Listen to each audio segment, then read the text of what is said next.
আজকে আমাদের আলোচনা হবে পিরিয়ডিক টেবিল সম্পর্কে, যা রসায়নের মূল ভিত্তি। এই পিরিয়ডিক টেবিল বা এই মৌলগুলোর উপর ভিত্তি করে রসায়ন প্রতিষ্ঠিত এবং রসায়নে যা কিছু আলোচনা করা হয় এর আশেপাশে মৌলগুলো নিয়েই আলোচনা করা হয়। সো আজকে আমরা জানবো এই মৌলগুলো সম্পর্কে এবং আজকে আমরা বোঝার চেষ্টা করব যে কোনগুলো কি এবং কেমন আসলে রসায়ন জিনিসটা কেমন। আচ্ছা, তোমাদের রসায়ন বইয়ের ৬২ নাম্বার পৃষ্ঠাটা একটু বের করো তো, কি আছে দেখো তো। যাদের কাছে বই নাই সামনে দেখো, এই টেবিলে বই আছে, একটু বইটা নাও তো। এই হ্যাঁ, দেখো দেখো সবাই উল্টাও, বইটা কি আছে দেখো তো একটু। ৬২ নাম্বার পৃষ্ঠা কি আছে? পর্যায় সারণী। আচ্ছা, ওখানে দেখো তো প্রথমে যে মৌলটা আছে সেই মৌলটার নাম কি? হাইড্রোজেন।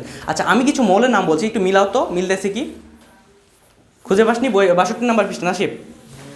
আচ্ছা, এখানে দেখো যে এমন কিছু মৌল লেখা আছে: hydrogen, helium, lithium, beryllium, boron, carbon, nitrogen, oxygen, fluorine, neon, sodium, magnesium, aluminium, silicon, phosphorus, sulphur, chlorine, argon, potassium, calcium, scandium, titanium, vanadium, chromium, manganese, iron, copper, nickel, copper, zinc, gallium, germanium, arsenic, selenium, bromine, krypton, rubidium, strontium, yttrium, zirconium, niobium, molybdenum, technetium, ruthenium, rhodium, palladium, silver, cadmium, indium, tin, antimony, tellurium, iodine, xenon, caesium, beryllium, lanthanum, cerium, praseodymium, neodymium, promethium, samarium, europium, gadolinium, terbium, ডিসপোর্সিয়াম, হরবিয়াম, erbium, thulium, ytterbium, lutetium, hafnium, tantalum, tungsten, rhenium, osmium, iridium, platinum, gold, mercury, thallium, lead, bismuth, polonium, astatine, radon, francium, radium, actinium, thorium, protactinium, uranium, neptunium, plutonium, americium, curium, berkelium, californium, Einstein, fermium, mendelevium, nobelium, lawrencium, rutherfordium, dubnium, seaborgium, bohrium, hassium, meitnerium, darmstadtium, roentgenium, copernicium, nihonium, flerovium, moscovium, livermorium, tennessine, oganesson আছে। Oganesson কত? ১১৮। আচ্ছা, এখানে ১১৮টা মৌল হয়েছে। আচ্ছা, এখানে যে মৌলগুলো লেখা আছে আসলে এই সম্পর্কে আজকে আমাদের আলোচনা হবে। তো আজকে আলোচনার প্রথমে আমাদের যে বিষয়টা আছে যে সেটা হচ্ছে যে পর্যায় সারণীর আবিষ্কার। পর্যায় সারণী তোমাদের সামনে যেটা আছে, এই পর্যায় সারণী একজনের বিজ্ঞানী বা একজন মানুষ তৈরি করেনি। হাজার হাজার বছর ধরে, মানে শত শত বছরে শত শত বিজ্ঞানীর পরীক্ষালব্ধ আবিষ্কারের ফল যেটা, এটাই পর্যায় সারণী। হাজার হাজার বিজ্ঞানীর রাতের ঘুম হারাম পর্যন্ত হয়ে গেছে এই পর্যায় সারণী আবিষ্কার করার জন্য, কারণ একটা মৌল আবিষ্কার এত সহজে হয়নি। এত হাজার হাজার বছরে শুধু কয়টা মৌল আবিষ্কার হয়েছে? ১১৮টা। তো এই ১১৮টা মৌল আবিষ্কার করতে হাজার হাজার বিজ্ঞানীকে হাজার হাজার রাত পরিশ্রম করতে হয়েছে। তো আসো প্রথমে আমরা দেখি যে পর্যায় সারণী কখন থেকে আলোচনাটা মূলত শুরু হয়। তো পর্যায় সারণীর আলোচনা শুরু হয় ১৭৮৯ সালে। কত? ১৭৮৯ সালে। বিজ্ঞানীর নাম কি বলো তো? যে আবার ল্যাভোইসিয়ে তিনি কি করেন? ১৭৮৯ সালে এই ল্যাভোইসিয়ে বিজ্ঞানী কি করেন, যখন মৌল আবিষ্কৃত হয়েছিল কয়টা? ৩৩টি মৌল নিয়ে একটি কি করেন প্রথমে ১৭৮৯ সালে ৩৩টি মৌল নিয়ে বিজ্ঞানী ল্যাভোইসিয়ে একটি ছক তৈরি করেন। কিসের ছক? পারমাণবিক পিরিয়ডিক টেবিলের একটা ছক তৈরি করেন। কিন্তু এতগুলি ভাগ ছিল না। এখানে কতগুলি ভাগ আছে? ক্ষার ধাতু, মৃৎ ক্ষার, অবস্থান্তর মৌল, আন্ত অবস্থান্তর মৌল, অন্যান্য ধাতু, অপধাতু, অধাতু, হ্যালোজেন, নিষ্ক্রিয়, অনেক ভাগ আছে। কিন্তু তখন এত ছিল না। তখন কি ছিল? তিনি ল্যাভোইসিয় বিজ্ঞানী কি করেন, তিনি দুইটা ভাগে ভাগ করেন। কি কি? এক ধাতু, দুই অধাতু। তখন হাইড্রোজেন ছিল, অক্সিজেন, হাইড্রোজেন, নাইট্রোজেন, এসব বিভিন্ন কিছু মৌল ছিল, জিঙ্ক সহ বিভিন্ন কিছু মৌল ছিল। তিনি কয়টি ভাগে ভাগ করেন? দুইটি ভাগে। একটা কি ধাতু, একটা অধাতু। তারপরে তার কিছুদিন পর, প্রায় 40 বছর পর, কত বছর? 40 বছর পর 1829 সালে কি করে? 1829 সালে কি হয় বলো তো? বিজ্ঞানী ডোবেরাইন কি করেন? বিজ্ঞানী ডোবেরাইন ত্রয়ী সূত্র প্রদান করেন। এখানে দেখা যাচ্ছে যে ডোবেরাইন লক্ষ্য করেন যে পারমাণবিক সারণী পর্যায় সারণীতে পারমাণবিক ভর অনুসারে, কি অনুসারে? পারমাণবিক ভর অনুসারে 3টি করে মৌলকে পর্যায়ক্রমে সাজালে দ্বিতীয় মৌলের পারমাণবিক ভর প্রথম ও তৃতীয় মৌলের পারমাণবিক ভর প্রথম ও তৃতীয় মৌলের পারমাণবিক ভরের যোগফলের অর্ধেক, তাকে ত্রয়ী সূত্র বলে। কি বলে? ত্রয়ী সূত্র বলে। আচ্ছা, এখানে আসো দেখো যে এখানে যেমন ধরো কার্বন, নাইট্রোজেন, অক্সিজেন। কার্বনের পারমাণবিক ভর হচ্ছে 12। কত বললাম ভাই? আর অক্সিজেনের কত? 16। এখন বিজ্ঞানী ডোবেরাইন কি বলছে? বিজ্ঞানী ডোবেরাইন বলছে যে দ্বিতীয় মৌলের পারমাণবিক ভর, দ্বিতীয় মৌলের পারমাণবিক ভর প্রথম ও তৃতীয় মৌলের পারমাণবিক ভরের যোগফল অর্ধেক। আচ্ছা, যোগ করো। 12 ডিভাইডেড বাই 16 ডিভাইডেড 2 ইকুয়াল কত? এখানে হচ্ছে 14। 28, 12 আর 16, 28, 2, 18, 14। এটা 14 হচ্ছে কিসের ভর? নাইট্রোজেনের ভর। আচ্ছা, এখানে এটা কত সালে? 1829 সালে। ঠিক আছে, তারপরে সালে কত বলো তো? 1864 আচ্ছা, 1864 সালে নিউল্যান্ড, নাম শুনছো? জন নিউল্যান্ড কি করেন এখানে, তিনি দেখেন একটা অষ্টক তত্ত্ব নামে একটা তত্ত্ব দেন। এই অষ্টক তত্ত্বটা এমন যে অষ্টক তত্ত্বটা এমন যে যে কোনো একটি মৌল, কি বললাম, যে কোনো একটি মৌল পর্যায় সারণীতে মানে পারমাণবিক ভর অনুযায়ী সাজালে তখন কিন্তু পারমাণবিক সংখ্যা অনুযায়ী সাজানোর প্রচলন হয়নি। ফলে তিনি দেখলেন প্রথম মৌলের পারমাণবিক ভর মানে প্রথম মৌলের সাথে তার অষ্টম মৌলের একটি মিল রয়েছে। কি রয়েছে? মিল রয়েছে। আচ্ছা, যেমন এটা এখান থেকে শুরু করি গণনা। আমাদের এখানে ওই শেষের কক্ষপথ যেটা, এটা বাদ থাকবে। কারণ কি? কারণ এটা নিষ্ক্রিয় গ্যাস। এটা আলোচনাতে, এই আলোচনাতে মানে অষ্টক তত্ত্বে এটা বাদ থাকবে। আচ্ছা, এটা কত? 1 নাম্বার হচ্ছে 1 2 3 4 5 6 7 8, মানে এটা তো নিউ, এটা বাদ, তার মানে 8 কত? 8 হচ্ছে এটাতে। আচ্ছা, এখানে দেখো তো লিথিয়াম কয় নাম্বার গ্রুপের? প্রথম গ্রুপের, 1 নাম্বার গ্রুপের। এবং সোডিয়াম কত? প্রথম। তাহলে এখানে লিথিয়াম এবং সোডিয়ামের ভিতরে একটা মিল রয়েছে। কি মিল? দুইটাই ক্ষার ধাতু। কি বললাম? এটাই 1864 সালে জন নিউল্যান্ড আবিষ্কার করেন। ঠিক আছে। আচ্ছা, তারপরে 1829 সালে বিজ্ঞানী ম্যান্ডেলিফ কি করেন, তিনি পারমাণবিক ভর অনুযায়ী পর্যায়ক্রমে পারমাণবিক ভরের অনুসারে পিরিয়ডিক টেবিলে মৌলগুলোকে সাজান। কি অনুসারে? পারমাণবিক ভরের অনুসারে। তারপরে আচ্ছা, 1913 সালে কি করেন তিনি, কি করে এই মোলার যে বিজ্ঞানীটা ছিল তিনি প্রথমে পারমাণবিক সংখ্যা অনুযায়ী মানে পিরিয়ডিক টেবিলটা সাজানোর জন্য একটা প্রস্তাব করেন। তারপরে তার প্রস্তাব অনুযায়ী সাজানো হয় এবং আজকের এই যে পর্যায় সারণীটা দেখছো সেটা আমাদের আজকে বর্তমানে প্রচলিত। আচ্ছা, এখানে বিভিন্ন সাল দেওয়া আছে, তাই না? তোমাদের মনে রাখতে কি সব সাল আর 1789 এগুলো কীভাবে মনে রাখবো, তাই না? তো কীভাবে সহজে মনে রাখা যায়? তো সহজে মনে রাখার একটা টেকনিক ধরো, যে তুমি সালগুলো যখন নিয়ে গবেষণা করবে মানে একটু চিন্তা ভাবনা করবে যে কীভাবে মনে রাখা যায়। তো এখানে দেখো, এখান থেকে প্রথম আলোচনা শুরু হয়। কি? প্রথম আলোচনা শুরু হয়। তারপর এখান থেকে এটা বিয়োগ করো তো কত আসে? 40। আচ্ছা, তারপর এখান থেকে এটা বিয়োগ করো কত আসে বলো তো? 35 আসে। 1864 সালে থেকে 1829 বাদ দিলে 35 আসে। তারপরে দেখো 5 আসে। 1864 থেকে মানে 1869 থেকে 1864 যদি আমরা বাদ দিই তাহলে কত আসে? 5 আসে। এবং সর্বশেষে কি আসে? সর্বশেষে 44 আসে। যদি 1913 থেকে 1869 বাদ দিই তাহলে কত আসে? 44 আসে। আচ্ছা, এখন যে কোনো একটা বিষয় মনে করো যে 40 মানে প্রথম আবিষ্কারের পরে 40 বছরের পরে একটা কাজ হয়েছে। কি হয়েছে? 40 বছর পরে একটা কাজ হয়েছে। তার 5 বছর কমায় তো মানে এটা মনে রাখার টেকনিক, এটা কোনো সূত্র না, কোনো বিজ্ঞানী এটা বলেও দেয়নি যে তোমাকে এটাই মানতে হবে। তুমি যদি এই আলোচনা নাও শুনো তাও সমস্যা নেই, কিন্তু যদি একটা মনে রাখার টেকনিক যে 40 বছর পর একটা কাজ হয়েছে, তার 5 বছর কমায় 35 বছর পর একটা কাজ হয়েছে। ঠিক আছে না? তো 5 বছর যে কমাইলা, ওই 5 বছর পর একটা কাজ হয়েছে। আচ্ছা, এই 35 আর এই 5 যোগ করো তো কত হয়? 40। আচ্ছা, মোট উপরে কয়টা সংখ্যা আছে? 4টা। আচ্ছা, 4টা যদি সংখ্যা থাকে আর এখানে যদি 40 থাকে, 4 আর 40 কত হয়? 44। এটা হচ্ছে 44। তো এই ধরনের একটা টেকনিক আছে যে তুমি খুব সহজে আর কি মনে রাখতে পারবা। আচ্ছা, তাহলে আমাদের গেল যে পর্যায় সারণীর যে আবিষ্কার সেটা গেল, তাই না? পর্যায় সারণী যে আমরা আবিষ্কার বুঝলাম যে এই 1913 সাল পর্যন্ত যে হেনরি মোসলে যে কাজটা করেন, তো এটা গেল এখন পর্যন্ত যে আমরা বুঝলাম যে ওই পর্যায় সারণীর পারমাণবিক সংখ্যা অনুযায়ী তিনি করেন। আচ্ছা, না এতটুকু মিশাই দিলাম।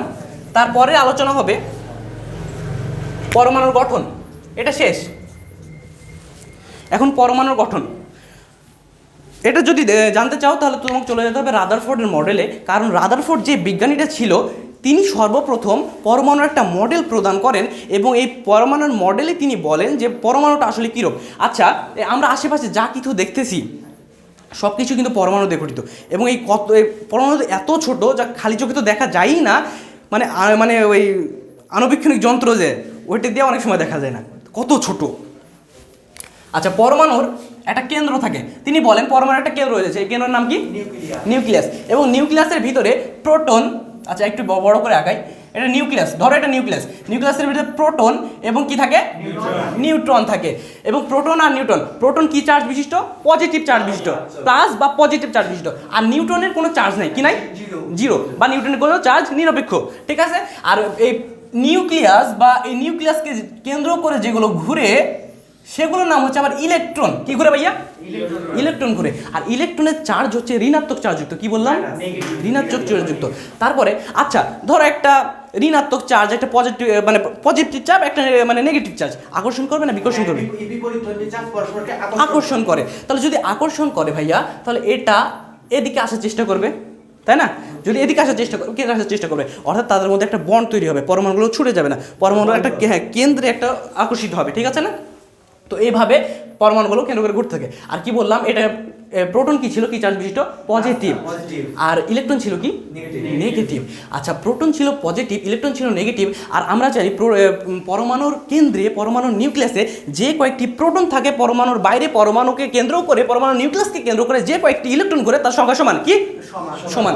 ওর জন্য যতটা পজিটিভ, ধরো 2 + 2 - বলো তো কত? 0, তাই না? এর জন্য বলা হয় যে পরমাণুর কোনো আধান নাই, কোনো চার্জ নাই, কিন্তু একে চার্জিত, নিরপেক্ষ। পরমাণুর কোনো চার্জ নাই বা আধান নাই, কিন্তু একে চার্জিত করা যায়। কিভাবে চার্জিত করা যায়? আচ্ছা ধরো এটা পটাশিয়াম, পারমাণবিক সংখ্যা কত? 19। এটা কি? পটাশিয়াম। আচ্ছা পটাশিয়ামের মানে শেষ কক্ষপথে একটা ইলেকট্রন রয়েছে, জানো তো এটা? আচ্ছা না জানলে আমি একটু পরে আলোচনায় এটা আসবে যে কিভাবে একটা ইলেকট্রন আছে, ওটা দেখাবো। তো এটা কে যখন একটা ইলেকট্রন রয়েছে, এই একটা ইলেকট্রন কিন্তু সবসময় চায় ছেড়ে দিতে। কারণ কি বলতো? কারণ পরমাণু তখনই মানে স্থিতিশীল হয় যখন তার সর্বশেষ কক্ষপথে 8টি ইলেকট্রন বিদ্যমান থাকে, ঠিক আছে না? তো 8টি ইলেকট্রন যখন বিদ্যমান থাকে তখন সেটি স্থিতিশীল হয়। বুঝতে পারছিস? তো যখন 8টি ইলেকট্রন থাকে তখন সেটি স্থিতিশীল হয়। তো তার সর্বশেষ কক্ষপথ আছে কয়টা? একটা। সে চায় এই একটি ইলেকট্রন ছেড়ে দিতে এবং অষ্টক পূর্ণ করতে। তাহলে কি হয়? পরমাণুটা স্থিতিশীল হয়। আর যদি স্থিতিশীল হয় তখন পরমাণুটা হয়ে যায় K+, আয়নিক হয়ে যায়। তখন পরমাণুটা একটা চার্জের সৃষ্টি হয়। পরমাণুতে এমনি কিন্তু চার্জ নেই, পরমাণু নিরপেক্ষ, কিন্তু পরমাণুকে আয়নিত করা যায়, পরমাণুকে চার্জিত করা যায়, পরমাণুতে চার্জের সৃষ্টি করা যায়। এটা ছাড়ছে।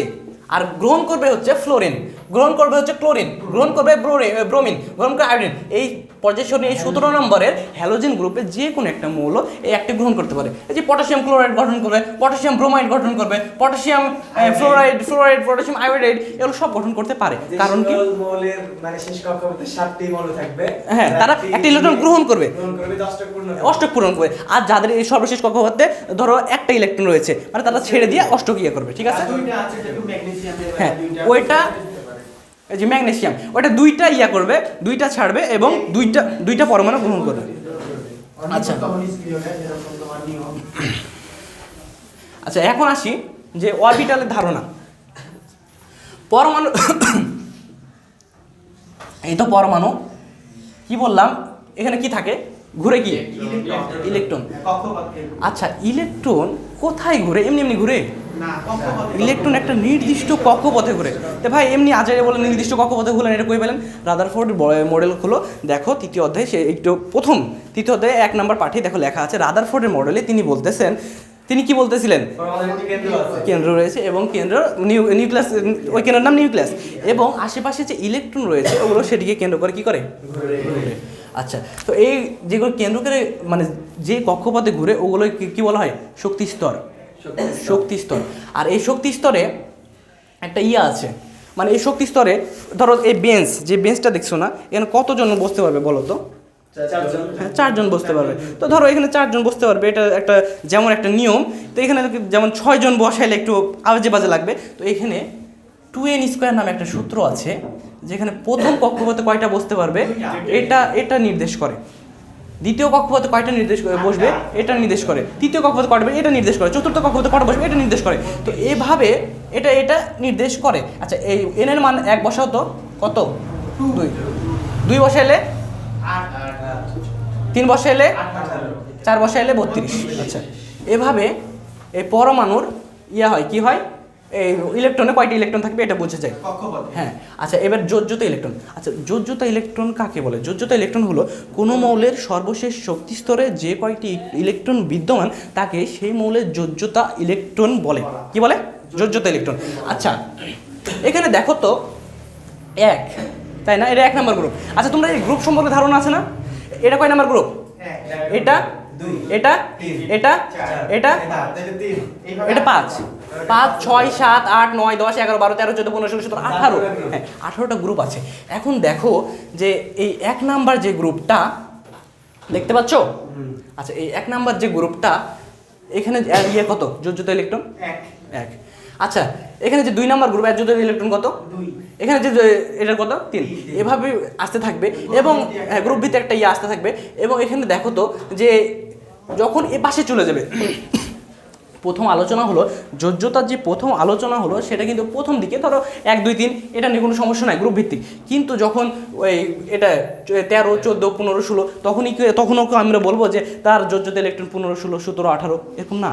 কারণ কি, কারণ হচ্ছে কোনো মৌলের সর্বশেষ শক্তি স্তর 8টা ইলেকট্রন থাকলে স্থিতিশীল, তাহলে এতগুলো ইলেকট্রন তার আগের কক্ষ হতে এটা যাবে, শেষ শক্তি স্তরে এতগুলো ইলেকট্রন থাকবে না, 15 16টা ইলেকট্রন থাকবে না। তাহলে কয়টা থাকবে, এই 1 বাদ দিলেই, যদি 1 বাদ দাও 13, 1 বাদ দিলে কত 12, না 1 বাদ দেওয়া মানে বাদই মানে 1 ভ্যানিশ করে দিলা। আচ্ছা 13 ঠিক আছে না, এবার বলো তো এটা কত 3। আচ্ছা 14 বলো তো এবার এটা কত 4। তাহলে এবার ঠিক আছে, যদি 13 নাম্বার গ্রুপের কোনো মৌল হয় তার যোজ্যতা কত হবে 3। যদি 14 নাম্বারের কোনো গ্রুপের কোনো মৌল হয় তাহলে যোজ্যতা কত হবে, আচ্ছা যদি গ্রুপ 17 এর কোনো মৌল হয় তাহলে যোজ্যতা কত হবে 7 হবে, কারণ এই 17 আর এখান থেকে 1 বাদ দিলেই 7, এটা হচ্ছে তার যোজ্যতা। আসি যে যোজনীর ক্ষেত্রে, আচ্ছা যোজনীর ক্ষেত্রে একটা মজার পড়া, কিসের পড়া ভাইয়া, মজার পড়া।